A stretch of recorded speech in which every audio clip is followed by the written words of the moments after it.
Jamani, huyu kaka kaja kuniambia Dalizi nina mke ambaye ni mchafu jamani. Yaani jamani, mimi nimeoa kwenye familia ya kishua. Mwanamke ambaye nikutana naye ni wa kishua, yani ni wa kishua kweli. Sasa yani vitu ambavyo nimekuja kukutana navyo my friend, sijawahi kujipanga, yani niwaambieni tu in short mke wangu ni mchafu. Kabla hatujaendelea mbali jamani, sio story yangu, ni story ya mtu nimevaa uhalisia. Jamani, mke wangu mimi ni mchafu. Sasa nikwambie, wakati tunaoana, wazazi wangu mimi wakawa wamenishauri kwa sababu yani wakati tumefunga ndoa, tukatoka honeymoon tukarudi nyumbani, nikakuta tayari, kwa sababu tulipewa nyumba na wakwe, tukakuta tayari kuna house girl ndani. Sasa nikamwambia mke wangu, nikawa naambia mke wangu, sasa huyu house girl ni wa nini? Kwa sababu hamna hata kazi, hamna watoto, hamna nini, yani unajua. Mke wangu akaniambia lazima kuwe na house girl, yani haiwezekani nikakaa bila house girl. Sasa unajua, mara ya kwanza kila nikaenda kuoga, like ile narudi zangu usiku, naenda naoga nini, mke wangu unakuta labda tumerudi wote kutoka kazini, nashangaa naoga wala hata haogi. Naoga na maliza shughuli zangu, naondoka sebele, naenda kukaa huko, mke wangu anakuja ananukia perfume. Mimi akili zangu zote zinanituma ameoga. Lakini sasa nikawa nikienda bafuni, nakuta bafuni yani nilipopaacha ndio palivyo, taulo nilipoliweka ndio hivyo, yani jinsi palivyo, yani kunaonekana yani hakuna kuoga. Kama wiki hivi, yani imepita, kama nikawa na hesabu ikapita kama wiki, ndio siku ile nikatoka zangu bafuni, nikawa nimeenda sebeni, nikarudi nikamkuta katoka bafuni kwenda kuoga na ana perfume. Yani niwaambie tu ana perfume zaidi ya 100. Muda wote yuko ananukia perfume. Kitu kingine sasa nilicho kinotice, yani unajua ana tabia ya ile mouthwash ile, anachukua mouthwash anaweka mdomoni anasukutua. Lakini meno ukiangalia jinsi meno yalivyo, unajua vile ambavyo meno hujapiga mswaki muda mrefu, hata ukiosha na mouthwash bado meno vile yanavyokuwa machafu yanakuwa bado, yani ukila, yani vyakula vinakuwa vimenasa kwenye meno.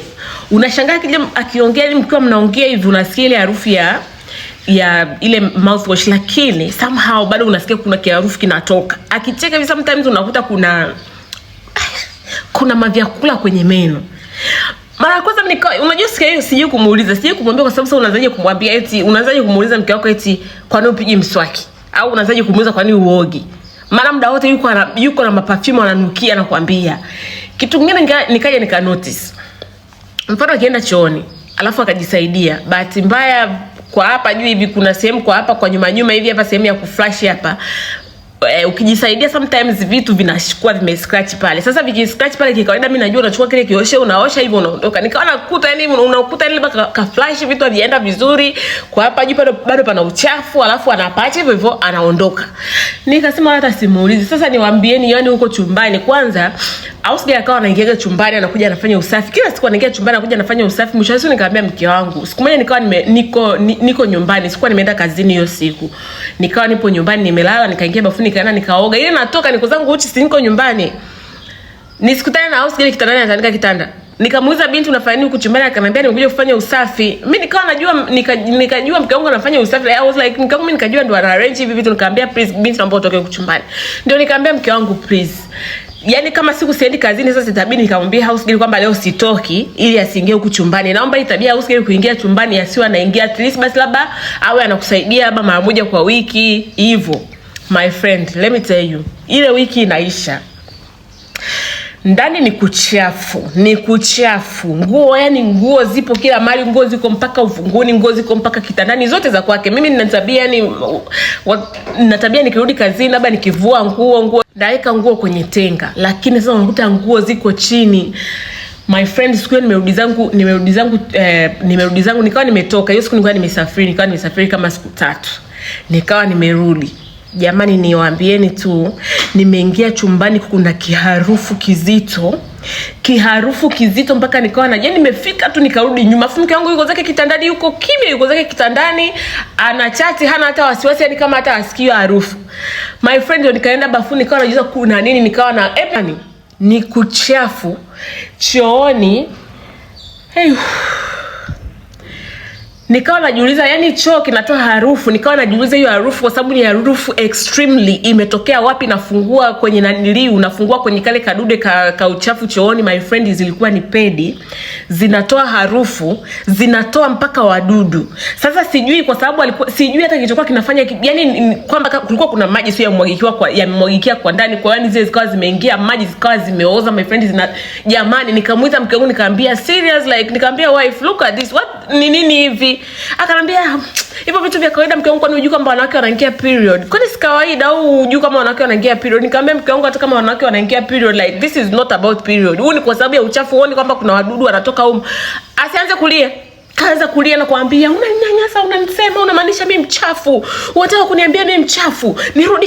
Nirudishe kwetu kama umenichoka. Haiwezekani ukawa tu unanisema tu, kama unaniambia mimi mchafu. Kwanza hapa yenyewe upo kwetu unaanza kunisema sema. Mimi sijazoea hayo mambo, mimi mtoto wa kichwa. Kwani mwanzo uko unajua kama mimi mtoto wa kitajiri kwetu hatujai kusema, hatujai kufanya kazi. Yaani mimi sijui hata unamaanisha nini. Akatoka akiwa analia, akabeba simu akavaa, huyo akaondoka kwa wazazi wake.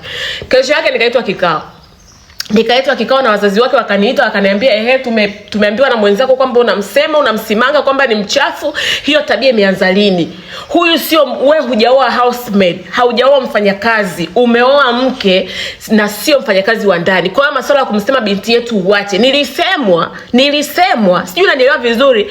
Nikaambiwa ndio maana mtoto wetu tukampa nyumba, tukampa na house girl kwa sababu hatukutaka afanye kazi na tulijua huyu sio mfanyakazi.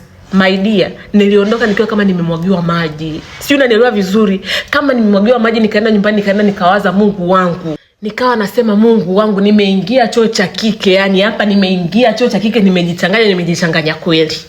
Jamani, sasa aliporudi nyumbani naona lile ilikuwa trailer. Yani ule uchafu wa mara kwanza ulikuwa trailer, my friend. Tumerudi nyumbani. Akawa sasa akienda chooni huwa haflash. Akienda chooni haflash, nikienda nakuta mavi yamejaa chooni, nikimuita na kuambia anajifanya hasikii, anaweka earphone masikioni kimya. Sasa mimi ndio nina kazi ya kupita chooni kwa sababu chumba kikawa kinanuka kama choo. Mimi ndio ikawa nina kazi sasa, nikirudi nyumbani nikague, nifanye usafi hivyo. Anaweza akawa amekula, labda ana tabia ya kula chumbani, ana tabia ya kula sehemu yoyote ile. Anaweza akawa amekula zake chumbani, amemaliza, ameweka zake sahani hapo chini, kama alikuwa kashika chakula anafutia zake kwenye mapazia, amemaliza, au anafutia kwenye kitanda kwa pembeni huku amemaliza. Niwaambie tu mapazia akaanza kuwa na alama za vidole ya kufutiwa. Kitanda kina vidole, kina alama za mikono za kufutiwa chakula. Jamani, sijui mnanielewa vizuri. Akawa like akienda chooni akijifuta vile. Sasa sijui kwamba alikuwa anaendaga tu anajifuta, hanawi zile wipes, my dear. Akawa anazichukua anazidumbukiza kwenye lile dude la kuwekea uchafu pale. Kwa hiyo sasa zinakaa pale, zinakuwa zina kinyesi, zinakuwa labda zina damu, zinakuwa zina mkojo, ziko pale zimejaziana, sio kuflash. Kwenye swala la kuoga ndio akawa hata haangaiki. Yaani mara ya kwanza I think hata alikuwa anakaga hata wiki, anaenda anaangalia labda hajaoga, anaenda anaoga, my friend. Ikawa sasa ni haogi mpaka yani mfano ukimshika, ikawa nikimshika, let's say kama nimemshika hivi, nikiondoka pale nilipokuwa nimemshika na mikono, alama zinaonekana, alama za mikono kwa ajili ya uchafu. Ikafika stage mpaka hata swala la tendo la ndoa likawa ngumu, kwa sababu yani nikikaa nikifikiria mtu hapigi mswaki, nikikaa nikifikiria mtu haogi jinsi anavyoacha vitu vile, nikikaa nikifikiria kwamba huyu mtu hata akienda chooni vile, akienda kujisaidia, nisikie kile kibomba shururu kimetoka maji kwamba mtu anajisafisha, hamna. Ni tishu anajifutia, na tishu zenyewe anaziacha huko chini, anaziacha jinsi ambavyo yani nikawa imefika stage akawa akija tu akianza tu kuja kunishika, yani nikimwangalia tu naona no siwezi. Sijui unanielewa vizuri. Ikafikia stage hata zile perfume alizokuwa anajipulizia, perfume zikawa yani ni kama hazifanyi kazi. Let me tell you, ni kama hazifanyi kazi. At least sebleni, kwa sababu binti alikuwa anafanya kazi sebleni, kunakuwa at least labda ni kusafi, lakini akienda labda kila mezani ndio hivyo, yani jikoni, sebleni, kwenye makochi, anaweza hata akala kwenye makochi, sio chakula kikamwagikia hapo, akasogea akaenda akakaa sehemu nyingine. Binti ndio ana kazi ya kukimbia kuja kuangalia sahani, anaacha hata mpaka kwenye makochi, kila kitu chumbani. Sasa kwa sababu nilimwambia house girl tena sio anaingia, ndio kukaa kupo hivyo, manguo machafu. Yani nikija mimi ndio nianze kukusanya nguo, nianze kufanya usafi, mimi ndio nimekuwa kama house girl, kwa sababu sasa mimi ndio nilikuwa sipendi kufanya hivyo vitu. I mean sipendi kuona nyumba ikiwa hivyo, na sitaki kuona house girl akiwa anaingia chumbani kabisa. Sasa mimi nikirudi kazini ndio nakuwa kama mfanyakazi, narudi nimechoka, inabidi nije sasa nianze kufanya usafi. Nifanye usafi, nisafishe chooni, nakuta choo kajisaidia hata mara 3 kwa siku na kote haja flash. Sijui mnanielewa vizuri. Hivi watu watajua mimi ninadanganya jamani. Na haja flash, my dear. tishu ambazo kajifutia ziko huko chini, mapazia ni kubadilisha kila baada ya siku 3 kwa sababu sasa unakuta anakula alafu ndio anafutia kwenye mapazia. My friend, nikakaa nikasema hapana, this is too much my friend, this is too much. Sijawahi kumuona ameshika hata kijiko anakisuuza hata kwa bahati mbaya. Sijawahi kumuona ameshika maji ananawa mikono hata kwa bahati mbaya. Sijui unanielewa vizuri. Siku moja nikawa nimekaa nikawa nawaza, sasa unajua yani hali ilivyo is too much. Nikawa najiuliza sasa kama mama yeye mwenyewe hawezi kujijali, yeye mwenyewe hawezi kujiona akajiona kwamba yeye ni mchafu, hawezi hata kujirekebisha. Nikasema this is too much. Nikamwambia, nikawapigia simu wazazi wake, nikamwambia nina kikao na nyie, na shida na nyie, nataka kuongea na nyie. Wakaanza kuniuliza una shida gani? Nikaenda nikawaambia. Nilienda nilienda nikamuita mamake kwa sababu babake I think sasa hivyo ni vitu vya kike, sijui na labda niliona labda anaweza akajisikia vibaya. Nilienda nikamuita mamake nikamuelezea baadhi ya vitu vingine sikumuelezea. Kwa sababu sasa unakuta ni ngumu kumwambia eti mama yake, kumwambia eti binti yako huwa akiingia period pedi anazitupa mpaka chumbani. Naweza nikarudi chumbani nikakuta pedi ziko hata hapo kazieka hata hapo kwenye dressing table au kwenye side bed pale, amezitupa hata chini, ameweka mpaka kwenye dressing table yake, sehemu yoyote zile pedi zipo zimezagaa, afu unakuta labda imefunguka, damu zinaonekana, kila kitu kinaonekana. Chumbani kuna nuka kwa sababu akiingia chooni haflash, kuoga haogi, hafanyi chochote yeye mwenyewe. Nikaenda nikamuita mama yake. Nikamwambia mama, hii hali bwana, mimi hali imenishinda. Kama mnaona kwamba yani binti yenu ndio inabidi awe hivyo na mimi inabidi nivumilie, mimi siwezi kuvumilia. Sio, unanielewa? Siwezi kuvumilia. Mimi nimechoka. Kwa sababu mtu mwenyewe sasa hivi hatuna watoto. Tukija kuwa na watoto itakuwaje?